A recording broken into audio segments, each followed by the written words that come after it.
ठीक है, चलो डाउट्स तूने 13 पूछे हैं, 13 डाउट्स डिस्कस करेंगे एमसीक्यू। तो स्टार्ट करते हैं। सबसे पहला क्वेश्चन पढ़ो एक बार, क्वेश्चन में क्या लिखा हुआ है। The radius of a sphere in centimeter whose volume is 12 pi centimeter cube, then its surface area is.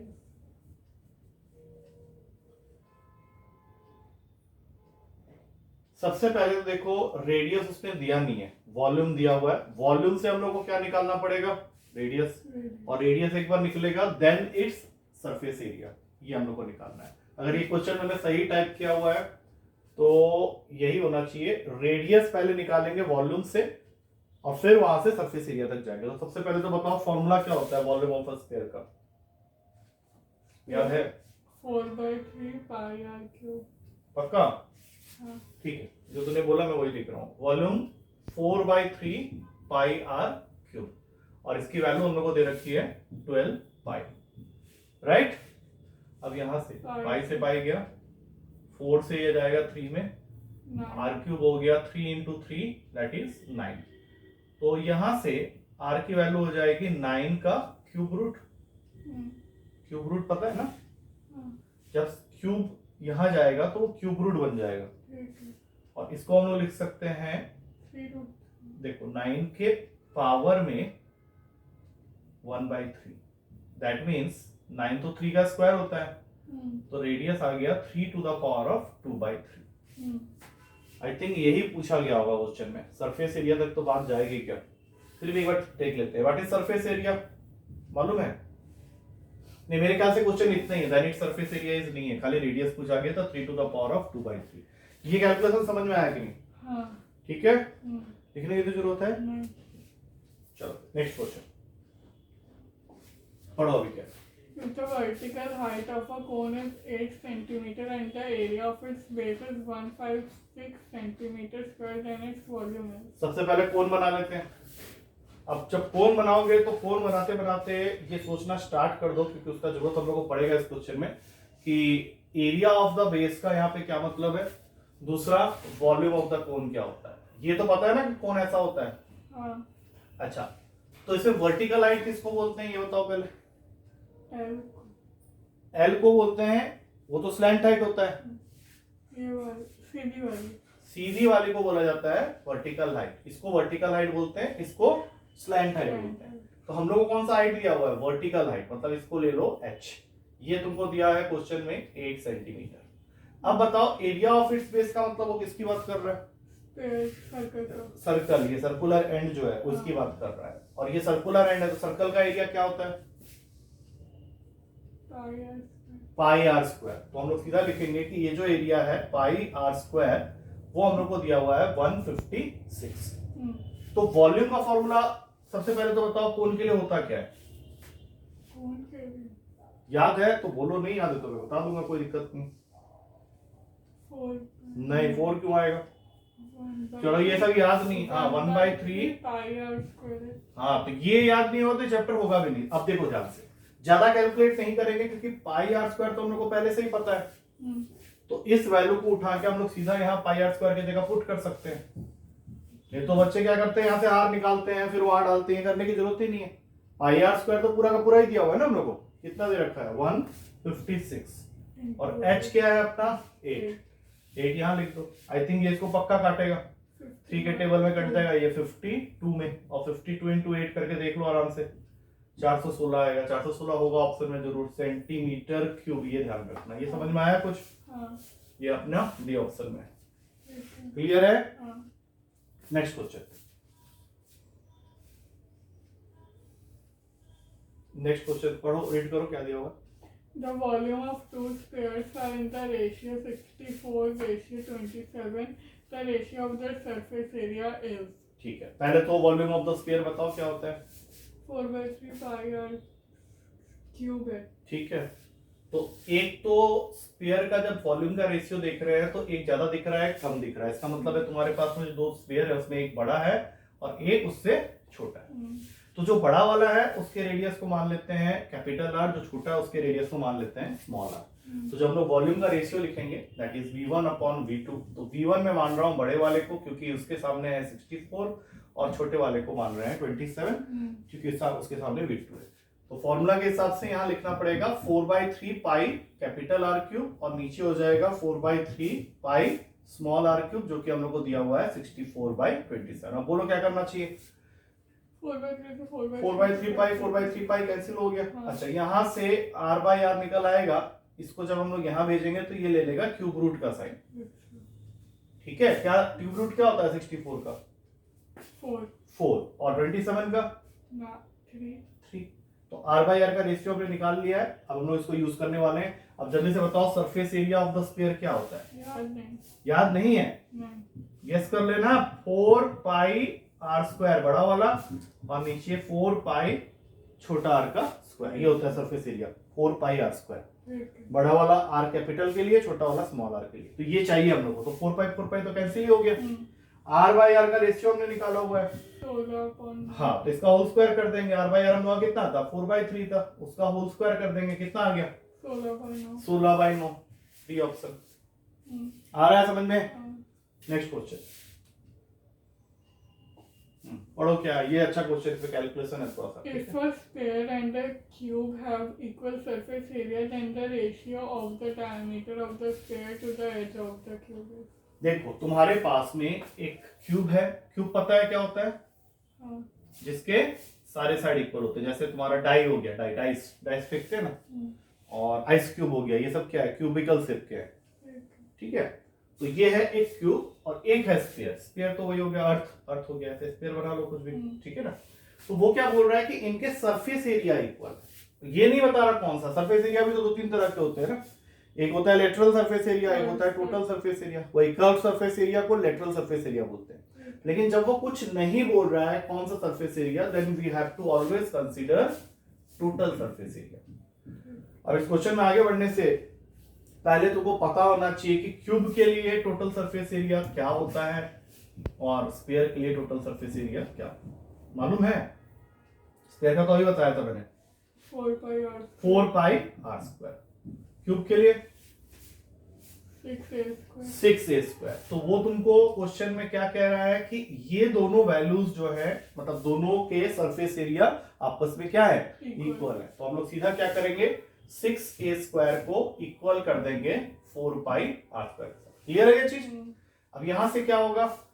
a square by r square, इसका रेशियो निकाल लेते हैं, या ऐसा करते हैं उल्टा कर लो क्योंकि डायमीटर को ऊपर रखने के लिए बोला उसने। ठीक है, पहले यही निकाल लेते हैं। 4 पाई बाई 6 हो गया, इसको उल्टा करके लिख लो। r square by a square is equals to 4 pi by 6। लिख सकते हैं? हाँ। लिख सकते हैं। अब देखो एक चीज, ये तो इसको काट देगा। हाँ। अरे काटेगा कि नहीं? हाँ। यहाँ पे मैंने इसको उल्टा किया तो उसको भी तो उल्टा करना पड़ेगा। हाँ, तो वो बोलना चाहिए ना। इसको काटो, ये हो गया 6/4 पाई। इसको काट लो, ये बन गया 3/2 पाई। r square by a square का वैल्यू आया है 3/2 पाई। अच्छी तरह से देख लो पहले एक बार। सही है? हाँ। इसको हम लोग को यूज करना है वहां पे। अब देखो ratio of the diameter. Diameter क्या होता है? वो लॉन्गेस्ट। अरे डायमीटर का रेडियस के साथ क्या रिलेशन होता है? d is equal to 2r। 2r। मतलब हम लोग को चाहिए 2r का ratio with edge of the cube. Edge किसको बोलते हैं? साइड को। मतलब यहाँ पे मतलब हम लोग को चाहिए 2r/a। क्या हम लोग यहाँ से r/a निकाल सकते हैं? और अगर निकाल सकते हैं तो कितना होगा? r/a जब निकालने जाओगे तो ये जो स्क्वायर है वो उधर जाके क्या बन जाएगा? स्क्वायर रूट बन जाएगा। इसका मतलब है इस पूरे के ऊपर में आ जाएगा 3/2 पाई रूट के नीचे। हाँ। ठीक है, अब इसको क्या करना है? हम लोग को यहाँ अटैच करना है, लेकिन साथ में 2 भी लगाना है। तो 2 इंटू होल अंडर रूट में 3/2 पाई होगा। हाँ। अब ये जो 2 बाहर आया है, ये तो ऊपर बाहर आया है, तो इसको अंदर डालेंगे। ये 2 क्यों बाहर आया होगा? क्योंकि यहाँ 4 रहा होगा। हाँ या ना? हाँ। अरे 4 का अंडर रूट करोगे 2 आएगा, उसको अंदर डाल दो 2 उसका स्क्वायर बना के। और नीचे क्या लिखा हुआ है? 2 पाई। तो ये 2 इसको कट कर देगा और आंसर क्या बन गया? रूट का, ये जरूर लिख लेना, ये नहीं समझ में आया होगा ज्यादा मेरे को। रूट 6/रूट पाई आया है समझ में? हाँ, वीडियो में देख लो। वीडियो में देख लोगे तो सारा काम आधा पुनः करना है। आ गया समझ में? देख लो, इंपॉर्टेंट ये आ सकता है पेपर में, इसलिए कह रहा हूँ। चलो नेक्स्ट क्वेश्चन पढ़ो। क्या है?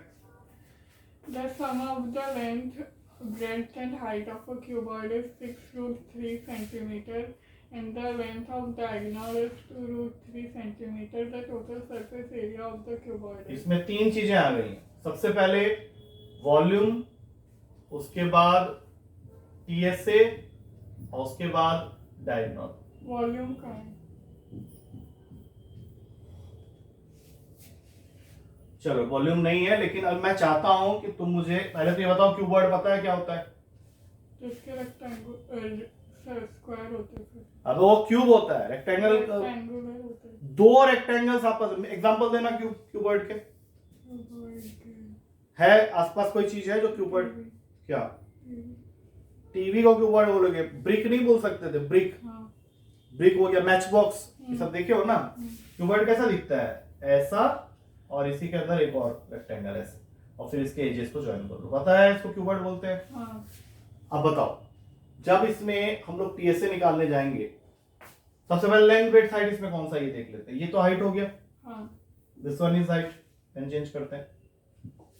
ये हो गया तुम्हारा हाइट, इसको बोलेंगे ब्रेड्थ, ये हो जाएगा तुम्हारा लेंथ। ठीक है। वॉल्यूम का फॉर्मूला मालूम है क्यूबॉइड के लिए क्या होता है? कब याद करोगे? L into B into H. ना ये याद किए बिना कहीं नहीं आना है। टीएसए 2L इंटू बी, बिल्कुल गलत। 2LB plus BH plus HL। अच्छा इसमें लगे यहाँ तो ये बता दो CSA, कर्व सरफेस एरिया। नहीं, 2 इंटू L प्लस B मतलब रेक्टेंगल का पेरीमीटर इंटू हाइट। ये याद रखना पड़ेगा। और डायगोनल मालूम है? छोड़ो, डायगोनल नहीं बताओ। अंडर रूट का L square plus B square plus H square, ये पता होगा। ये तीनों चीजें पता होंगी, और ये भी पता होगा कि लेंथ ब्रेड्थ हाइट क्या होता है, तब जाके ये क्वेश्चन होगा। This is length, this is breadth and this is height. तो अब सीधा सीधा क्वेश्चन में चलते हैं और देखते हैं कि इसमें हमें क्या क्या दिया हुआ है। उसके बाद ही हम आगे बढ़ पाएंगे इस क्वेश्चन में। चलो बताओ, सम दिया हुआ है लेंथ ब्रेड्थ और हाइट का। मतलब L plus B plus H, इसकी वैल्यू दे रखी है 6√3। लेंथ ऑफ द डायगोनल दे रखा है। लेंथ ऑफ द डायगोनल का फॉर्मूला वहां लिखा हुआ है, तो सीधा लिख लो अंडर रूट का L square plus B square plus H square, ये दे रखा है 2√3। और हम लोग को निकालना है टीएसए। टीएसए का क्या फॉर्मूला होता है, एक बार फिर से लिख देता हूं, 2 into LB plus BH plus HL। ठीक है, और तो कुछ नहीं दिया है? नहीं। ओके, तो अब क्या करें बताओ, कैसे पहुंचे वहां तक? देखो, एक फॉर्मूला था, हमने पढ़ा था 8th क्लास में, a प्लस बी प्लस सी के होल स्क्वायर का। याद है क्या? नहीं याद है तो फिर ये क्वेश्चन अटक जाएगा। इसका फॉर्मूला होता है a square plus B square plus C square plus 2 times of A B plus B C plus C. अब इसी फॉर्मूला में ए बी सी को रिप्लेस कर दो LBH से।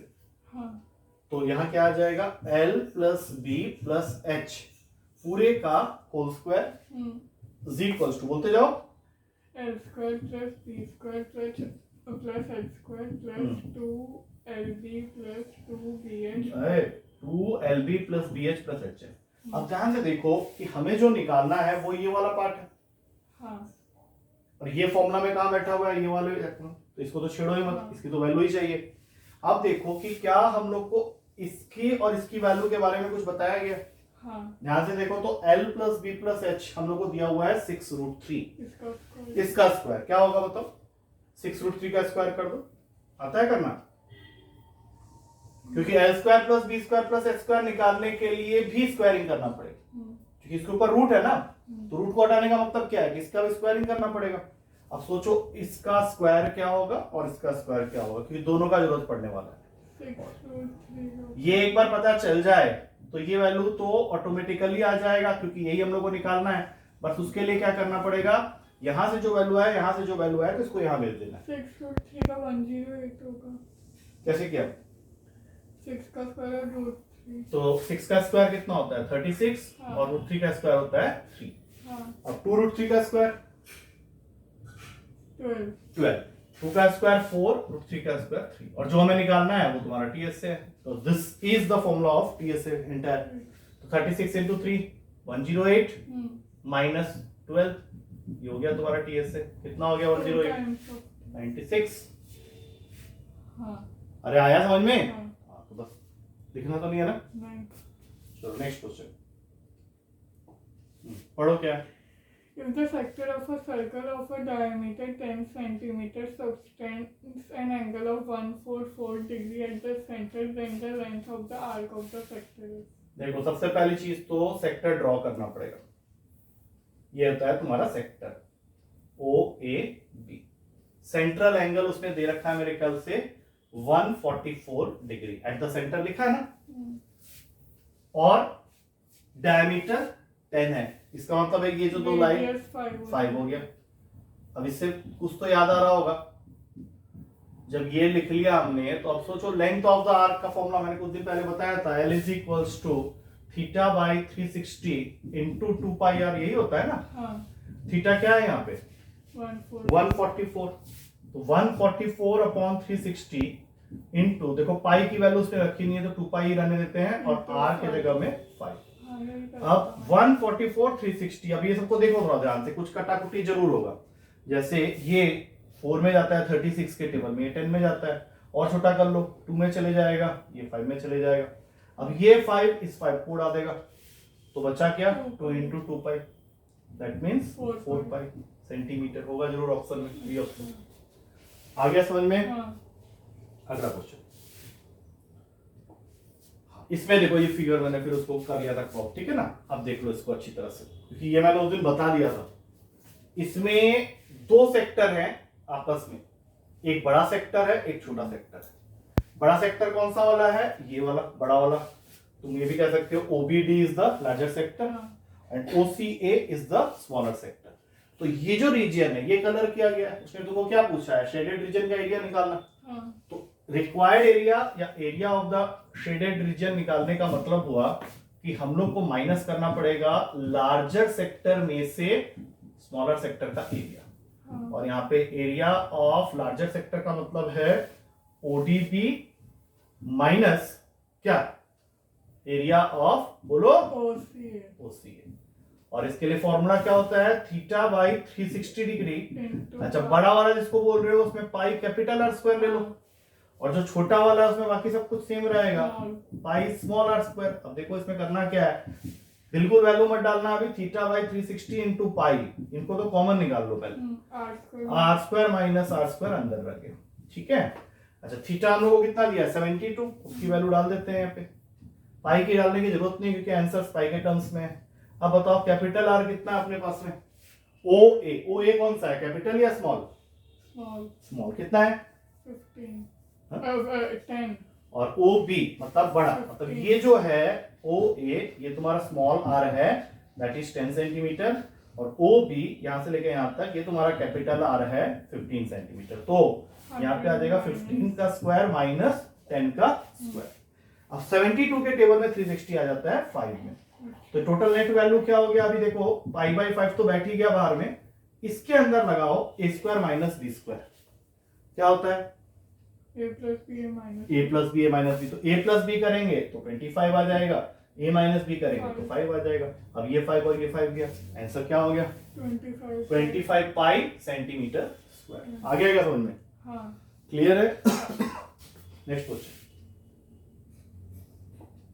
अब देखो जरा इसमें। The adjoining figure ABCD is a trapezium if angle B is equal to 60 degree and CP is 3 centimeters, then the area of the shaded region is। ठीक, उसमें देखो ट्रेपेजियम में ना प्रॉपर्टी होती है, मैंने पहले बताया हुआ है। ट्रेपेजियम क्या कहता है कि उसका एक पेयर ऑफ साइड जो है वो पैरेलल होगा और बाकी जो दो होंगे वो नॉन पैरेलल होंगे। तो इसमें साफ पता चल रहा है कि BC और AB, देखने में थोड़ा टेढ़ा लग रहा है लेकिन BC और AB तुम्हारे पैरेलल है। हाँ, वो 60 हो जाएगा फिर। ये 60 है ना, तो ये 120 होगा। हाँ। क्योंकि देखो सिचुएशन क्या हो गया, ऐसा बन गया ना फिगर, अगर ध्यान से देखें तो अगर वो इसको 60 बोल रहा है और तुम इन दोनों लाइन को पैरेलल बोल रहे हो, पैरेलल होगा तभी तो ट्रेपेजियम होगा कि एक पेयर तो पैरेलल हो गए बाकी दोनों नहीं है। तो ये जो दो एंगल्स होते हैं इनको क्या हम लोग इंटीरियर एंगल्स नहीं बोलते हैं? हाँ। कोई इंटीरियर एंगल्स। तो ये अगर 60 है तो ये 120 होगा। इसका मतलब है कि इस फिगर में ये जो एंगल है ये कितने का हो गया? 120 डिग्री का। और ये एक तरह से देखा जाए तो एक सेक्टर की तरह दिख रहा है। हाँ। तो CP अगर तुमको 3 सेंटीमीटर दिया हुआ है तो CQ भी तुम्हारा क्या होगा 3 3 सेंटीमीटर। सेंटीमीटर। तो इस सेक्टर का एरिया निकालना है, शेडेड एरिया तो यही है। 120.36 सीधा फॉर्मूला लिखेंगे theta by 360 degree into pi R square. Theta की वैल्यू है 120, तो 120 अपॉन 360 इंटू पाई, आर क्या है अपने पास 39 हो गया। 120 360 3 में जाता है, हाँ और ये 39 को उड़ा देगा 3 में, तो आंसर हो गया 3 पाई सेंटीमीटर स्क्वायर। पहला ही ऑप्शन है 9 का ए। ठीक है। ठीक है, नेक्स्ट क्वेश्चन। अब देखो इस क्वेश्चन को जरा। The given figure PQ and PR are tangents from P to a circle with the center O. If angle POR is 55 degree, then angle QPR. पहले तो डिसाइड कर लो एंगल कौन सा पूछा है। QPR मतलब ये पूरा उसको चाहिए, ठीक है ना। हाँ। अच्छा, मैंने ये बताया था कि ये लाइन जो है ये बाइसेक्टर का काम करती है। हाँ। मतलब अगर किसी तरह से ये एंगल या ये कोई भी निकाल लें, हाँ। तो उसका डबल करने पे आंसर आ जाएगा। हाँ। नीचे वाला ट्रायंगल पकड़ लो, हाँ, क्या ये 90 डिग्री 90 होगा। ये 55 है, हाँ। तो 90 और 55 को ऐड करके 180 में से अगर माइनस करते हैं तो कौन सा हाँ। एंगल मिल जाएगा, खाली ये नीचे वाला। वाला कौन सा वाला angle O P OPR। R. एक बार कर लें, 90 प्लस 55 करना जरा, 145 180 में से माइनस करो 35 35 डिग्री। अगर तुम्हारा ओपीआर का वैल्यू आ चुका है तो ये भी 35 का ही होगा। हाँ। और हमें कौन सा चाहिए, आरपी क्यू पूरा, यही ना, हाँ। क्यूपीआर। तो कितना हो गया angle QPR is equals to 2 into 35 degree 70 degree. पानी खत्म, इज द करेक्ट आंसर। ठीक है, नेक्स्ट क्वेश्चन देखो क्या In the given figure construction किसने कर दिया। हाँ। मैंने in ये पूरा जितना भी अभी हमने डिस्कस किया उसमें सबसे बढ़िया क्वेश्चन दिया, ठीक है। ये मुझे भी करने में थोड़ा टाइम लग गया था। tangents from सुन लो तो सही क्या बोल रहा हूँ। P and PB are tangents, ठीक है। और क्या दिया हुआ, रेडियस दे रखा है। हाँ, और एंड पीए इस पर, ये सबसे मेन बात थी, मैंने देखा ही नहीं था। पीए जो है वो परपेंडिकुलर है पीबी के, तो इसका मतलब है कि ये पूरा एंगल जो है वो 90 का हो गया, होगा या नहीं बताओ। हाँ। क्योंकि पीए पीबी के परपेंडिकुलर दिया हुआ है। ये लाइन को बड़ी ध्यान से पढ़ना, क्योंकि इसी से क्वेश्चन सॉल्व होगा। यही मैं नहीं पढ़ रहा था, मुझे 5 मिनट लग गए थे इसको करने में। ये पूरा 90 है। हाँ। अब सोचो ये फिर से वही सिचुएशन है, ये लाइन इसको ज्वाइन कर रहा है। हाँ। इसका मतलब है कि ये एंगल कितने का हो गया 45 का। हाँ। ये भी 45 का, क्योंकि ये बाइसेक्टर का काम करता है। हाँ। हम लोग को निकालना क्या है, ओबी निकालना है, ठीक है। ओबी निकालना है ना हम लोग को। हाँ। अब 2 मिनट के लिए सोचो, ये भी 90 है, हाँ। ये 45 है, हाँ। 90 45, तो क्या ये भी 45 नहीं होगा, हाँ। होगा। हाँ। अब इस ट्रायंगल को ध्यान से देखो, इसमें ये दोनों एंगल अगर आपस में इक्वल हैं और हमने इसको ज्वाइन कर दिया है, तो कौन से दो साइड इक्वल होंगे आपस में, AP और कोई- AO। ठीक है। तो अगर AO हमारा रेडियस वाला पार्ट है, ये हम लोग को 5 दिया है, तो फिर AP भी 5 होगा। लेकिन क्या मुझे AP चाहिए या OP चाहिए, ये देख लो पहले। OP। तो क्या ये हाइपोटेनियस का काम नहीं कर रहा है। हाँ। तो हाइपोटेनियस तक पहुंचने के लिए अपने पास में पाइथागोरस थ्योरम है। OP square is equals to PA square plus OA square, दोनों ही 5 है। हाँ। तो ये 25 प्लस 25 कितना हो गया अपना 50। इसका रूट ले लेते हैं क्योंकि OP चाहिए हम लोग को।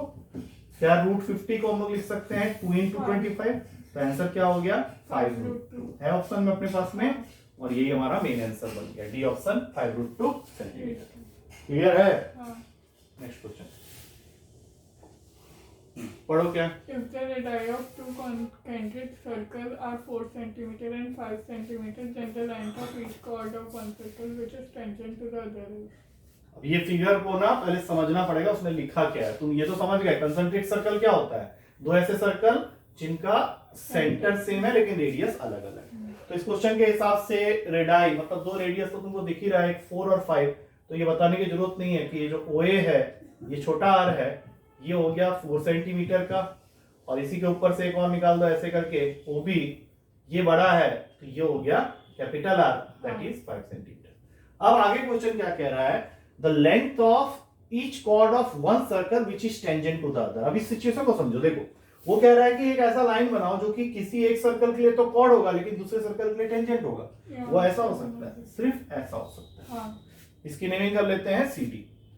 हाँ। अब इसकी लेंथ निकालने के लिए तुमको सबसे पहला काम क्या करना है, ध्यान से देखो, इसको ज्वाइन कर दो। क्या ये कैपिटल R बनेगा, हाँ कैपिटल आर कैसे बन गया? क्योंकि ये बड़े सर्कल का रेडियस है। हाँ इसका वैल्यू कितना दिया हुआ है मेरे को? कैपिटल 5। और अगर मैं यहां से एक परपेंडिकुलर ड्रॉप कर दूं तो ये 4 हो गया। ये छोटा सर्कल का रेडियस 90 डिग्री बेस निकालना है तुमको, क्योंकि हमें पूछा क्या गया। रुको रुको रुको, length of each chord, chord की लेंथ निकालनी है। अगर हम ये निकालेंगे तो कॉर्ड नहीं है वो, उसका डबल करना पड़ेगा, क्योंकि परपेंडिकुलर जो होता है। तो कितना हो गया? पहले तो एक निकालो एमडी, 3 आ जाएगा। कैसे आया? 5 का स्क्वायर माइनस 4 का स्क्वायर करके 25 माइनस 16 का अंडर रूट कितना हो गया? 3। अब बताओ कितना होना चाहिए पूरा लेंथ? 9 कैसे में? 3 का डबल 9 होता है। डबल करना है ना, 2 टाइम्स ऑफ एमडी करोगे तो जाके कॉर्ड का लेंथ मिलेगा। और 2 टाइम्स ऑफ एमडी मतलब 2 टाइम्स ऑफ 3। 2 टाइम्स ऑफ 3 कब से 9 होने लग गया? वो होगा 6 centimetre. That is the chord length. ये तो गलती कर करके आता है बी ऑप्शन। Last question. अभी एक क्वेश्चन और है। हाँ, इसमें थोड़ा गंदा काम किया हुआ है। क्या किया हुआ है इसमें? बुक पे ना कभी मत लिखना, वो खाली टिक मारने के लिए बुक में लिख दिया, फिगर बना दिया आधा गंदा वाला। चलो बताइए, करना पड़ेगा, खुद करो। देखो यहाँ पे क्या दिया है। In the given figure, it is a tangent to the circle with दिख रहा है? it is a tangent to the circle। हाँ 44 सेंटीमीटर। 44 सेंटीमीटर, ठीक है। ये वाला लेंथ हो गया 4 सेंटीमीटर का। चलो बहुत बढ़िया। और OT is 30 degree. OTA is 30 degree, ठीक है, बहुत बढ़िया। 80। अच्छा, एक चीज ध्यान रखना, ये 90 डिग्री बना रहा है यहाँ पे। हाँ इस बार लेकिन हाइपोटेनियस फिर ये हो गया तुम्हारा। हाँ तो यहाँ पे ऐसा करो, ट्रिग्नोमेट्री लगाओ। वही तो। ट्रिग्नोमेट्री लगाने के लिए सबसे पहले ये देखना जरूरी है कि पूछा कौन सा गया है। अगर मैं इसको एक ट्रायंगल कंसीडर कर लूं तो ये वाले साइड को क्या बोलेंगे? अगर इस एंगल को कंसीडर कर रहे हैं तो ये वाले को, इस एंगल को कंसीडर किया परपेंडिकुलर, तो ये परपेंडिकुलर। और इसको क्या बोलेंगे? हाइट। और ये क्या है? हाइपोटेन्यूज। तो तुमको कौन सा वाला साइड चाहिए, बेस या परपेंडिकुलर? बेस। और बेस और हाइपोटेनियस के बीच में कौन सा ट्रिग्नोमेट्रिक रेशियो रिलेशन देता है? Sine cos. कॉस। तो कॉस थीटा, थीटा क्या है यहाँ पे? 30 डिग्री। तो सीधा स्टार्ट करो। Cos 30 degree is equals to, base क्या है अपना? 80 जो हम लोग को निकालना है, और हाइपोटेनियस क्या है अपना? 40 जो कि हम लोग को दिया हुआ है। तो cos 30 की वैल्यू क्या होती है? √3/2। और OT कितना दिया हुआ हम लोग को? 4। तो ये इसको काट देगा 2 में, तो 80 क्या हो गया? 2√3 सेंटीमीटर। यही पूछा गया था ना? हाँ। तो 2√3 सेंटीमीटर है तो सी ऑप्शन में। इजी क्वेश्चन है बिल्कुल। ओके। क्लियर है? एक भी लिखा नहीं है, लेकिन वीडियो देखना पड़ेगा दोबारा। हाँ। ठीक है, चलो ठीक।